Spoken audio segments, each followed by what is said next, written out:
long time ago, when what humans considered hyper-realistic graphics looked like little kids threw Play-Doh at each other and then called it hyper-realistic graphics, there sat a man on a throne of Doritos and Mountain Dew. Who was this man? The most interesting man in the world. Geoff Keighley, everybody. ドキドキしちゃる。 For those of you who don't know, Geoff Keighley's the third largest figurehead in gaming. He is an entity that was thrown upon us by the god. Amassing a total of 1.3 million followers on Twitter, times a million more than I have. It's kind of insane because he's never actually developed a game. What? Crazy. Our definitive gaming sex icon. He currently hosts the Game Awards, which is the #1 video game awards ever. Now you're probably like, how the hell do you rise to the level where you become the host of the Game Awards for 7 years straight without ever developing a game? That's what I'm here for. I'm here to tell you about our majestic and lovable host who rose from the bottom of being a beta video game tester up into the ranks of video game journalism and evolved into the most alpha chat of gamers when he began hosting and producing the Game Awards. We love you, Geoff Keighley. Genius! Genius. Love you, Geoff. Fuck. As a quick Google search will show you, Geoff Keighley's about 42 years old. Why is it about 42 years old? Because no one knows how old Geoff Keighley is. Seriously. It's probably some weird video game vampire guy. Look at these two pictures of him now and him when he was younger. Spot the difference? I do. 100% vampire. He one day turned himself into a teenage boy. Was it about this time that he began beta testing games and writing about them? When Geoff Keighley was just 14 years old, he developed the cojones, the balls, the courage to email Sierra Games Entertainment. They sent him 10 floppy disks back. They actually responded to his emails. Thank you, Sierra Entertainment. You created a legend unintentionally, or maybe intentionally. You knew what you were doing. They sent him 10 floppy disks. He continued to write and nabbed himself a spot in Strategy Plus magazine. Probably pretty bad if it was written by a 14-year-old. Who knows? Then all of this led to him writing for the critically acclaimed William Shatner. If you're going to be stuck in a nuclear holocaust, it might as well be with a beautiful chopper pilot turned survivalist. In the Cybermania 94, the Ultimate Game Awards, when he was 14. This kid is insane. What wasn't he doing when he was 14? You're a psychopath. Now, you might be telling me I have no idea what Cybermania 94, the Ultimate Game Awards was. And you know what? I also don't know what that is. But Geoff Keighley is noted as holding them with the highest esteem, saying things like, they've been like super supportive and I'm grateful for that. About the Cybermania 94 Video Game Awards, the Strategy Plus magazine. I can't really remember which one you said it about, but I think it's both. Thank you, Strategy Plus magazine. In high school, or as I like to call it, communist dictator totalitarian prison land, Geoff Keighley and his friends made a website called GameSlice. What was on it? I have no idea. Did he actually have friends helping him make the website? I also don't know. As Keighley was entering college, he changed the direction of his website from going to being all about beta testing video games to being a website that focused on gaming articles and daily game reviews. Kind of crazy. Good job, Keighley. Once Keighley finally entered college, he ended up going to University of Southern California, which is the school that got busted for parents putting their children in teams that they weren't actually a part of in order to get into the school. It's like school fraud or some shit. Crazy. That's a little suspicious, Keighley. My conspiracy theory, Geoff Keighley was probably not one of those kids. But who knows? In 2005, in an interview with Gaming Cola, Geoff Keighley said, I studied philosophy and business administration at college, not journalism. ... I actually wrote most of the GameSpot Behind the Game series while I was in college. Wow, that Geoff Keighley voice was just spot on.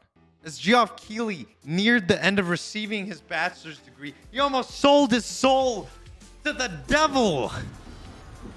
Smash that like button and subscribe. Like going to law school. But thank God that this man chose the path of righteousness and kept writing about video games. Video games. Wow, could Geoff Keighley seriously be even more boyfriend material? I don't think so. After graduating college, Geoff Keighley sprouted wings. Caw-caw, and went on to write for gaming magazines such as Times and Entertainment Weekly, which aren't gaming magazines, but they did have gaming columns, which I had no fucking idea about until today. He did all of this like in his mid-20s or something. I don't really know because he's really weird and top secret about his age.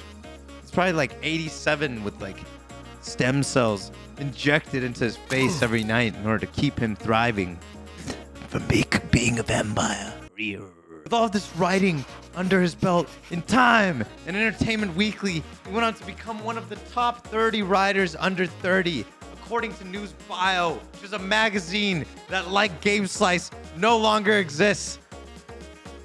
I couldn't find a single picture of Geoff Keighley in this magazine. Do you have it? Can someone show it to me? Also, all I could find was this Instagram page with 55 followers. So I don't know if it's real. Geoff, I believe you. I want to. But he puts this like on literally all of his websites. Then his life took a tragic turn when all of a sudden he became a co-host for G4TV.com, which actually wasn't tragic at all and was really cool and probably like a huge move in his career. And no, G4TV.com isn't a website, you idiots, okay? It's obviously a show that's based around the G4TV.com website's polls. What kind of a fucking name is G4TV.com for a show? A goddamn amazing one. It was kind of like one of those ESPN shows. There's a bunch of old people yelling at each other about sports, except instead of sports, it was people yelling at each other about video games, which is fucking way cooler. They had Geoff and the gang yelling at each other, blah, blah, blah, blah. Blah, blah, blah, blah. All about sports, except there were sports and video games. It's about Tiger Woods PGA Tour 2005. How much do you guys think it improved from last year's version? Yeah. My favorite thing in this game, though, is they have this great sort of create a player feature, and I spent like, I don't know if you guys have done it, but it's just why like... even bother? You have to go through hours, pick the hair, pick the brow, pick the color, pick but the it's nose. fine. I mean, you can actually... lip gloss. Well, I don't actually like the fact that you could wear clothes in this game or in real life, for that matter. Get naked, everybody. How dare they add outfit changes in video games? Idiots. Well, this is just one example of what they talked about, but they did it with a ton of video games that weren't even about sports, and I fucking loved every second of it. It was so good. There was nothing like it besides Attack of the Show, except for Attack of the Show was infinitely better. It's the real only difference. And no, I'm not saying this because I'm still in love with Olivia Munn. Leave me alone. And as much as it pains me to say, at the same time that Geoff Keighley was co-hosting the G4TV.com show, he was also producing the Spike TV Video Game Awards. And if you haven't seen any of this mess, it's like if there was a train carrying a bunch of newborn babies and it somehow derailed, crashing into an intersection with a bunch of cars that were driven by a bunch of newborn babies who were extremely flammable and exploding in one of the most packed parts of a town that was entirely made up of newborn babies. It was the worst thing in the world to see. The Crank Yankers are going to get busy in the Red Room, and Jenna Jameson is going to get sexy in her own dressing room to see a couple of the latest and horrible. Near the end of Geoff Keighley doing basically the equivalent of becoming a heroin addict with his job, he did an even more horrific, tragic thing. 2012, the incident occurred. So, Comic-Con. Yes, Comic-Con. Geoff Keighley did an interview with Level Set and surrounded himself with Mountain Dew and Doritos. Well, he didn't do it, but they surrounded him with Doritos and Mountain Dew. You know what? This is when we knew. On this blessed day, Geoff Keighley became our sacred Mountain Dew Dorito Pope. Can you think of a better figurehead for gaming? No. And if you say yes, break your consoles, uninstall Steam, and destroy any semblance of gaming that you have in your life because you're lying to yourself. Just no way. And I'd be really angry if there was a way. Like and subscribe, everybody. In 2019, On a Reddit AMA, Geoff Keighley was asked about the Dorito Mountain Dew event. His response was as follows. It's not really something I think about much anymore. I would hope my legacy is more than that photo, but if that's the meme I am remembered for, then so be it. Oh, and his life just got worse.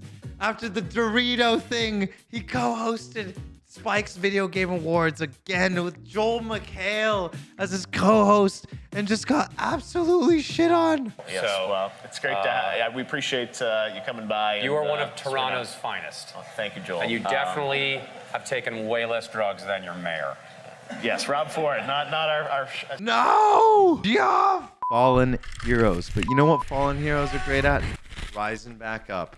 Because in 2014, baby, he quit producing Spike's Video Game Awards, finally, then began producing his own award show, The Game Award Show. And he's also been the host of the show every year since. So you might be thinking, he should stop being a narcissistic baby and let other people host the Game Award Show like Spike used to. Maybe, but my real question is why?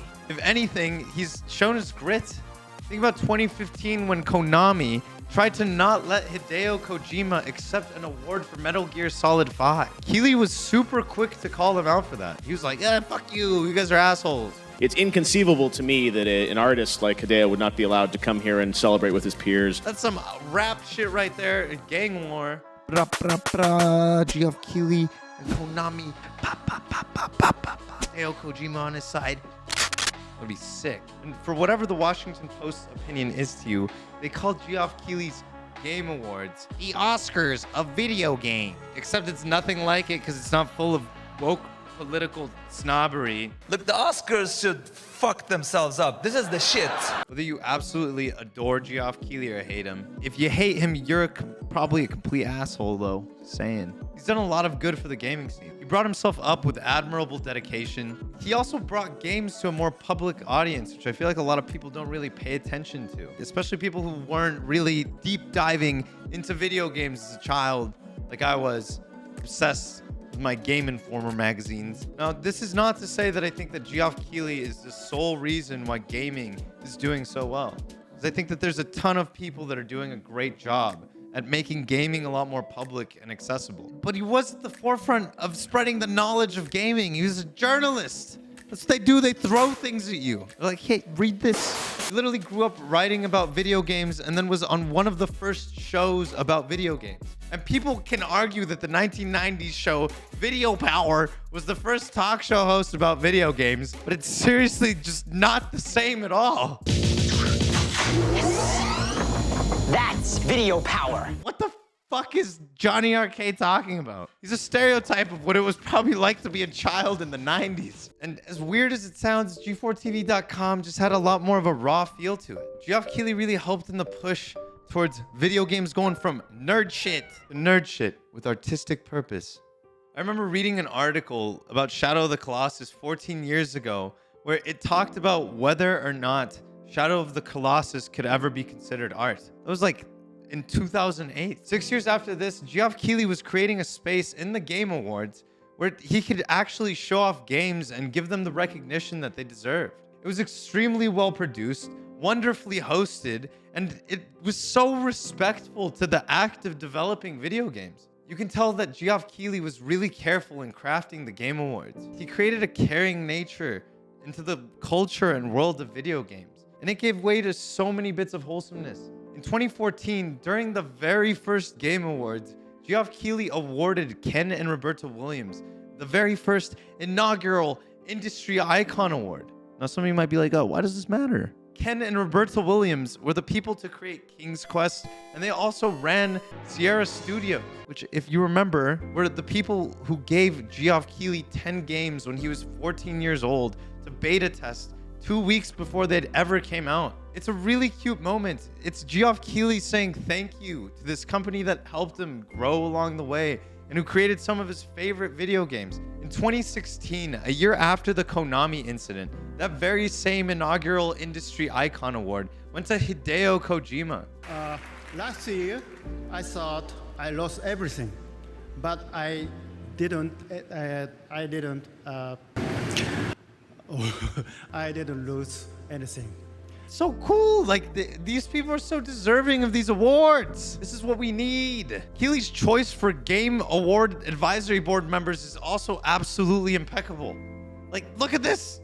What is this? It's amazing. It's not too biased or skewed, and it includes visionaries who were pioneers in gaming. It's crazy. Geoff Keighley holds one of the largest award shows. To put this all into perspective, the year before COVID struck in 2019, the Game Awards got 45.2 million views. You might be like, oh, that's probably not that many. How many views did the Oscars get?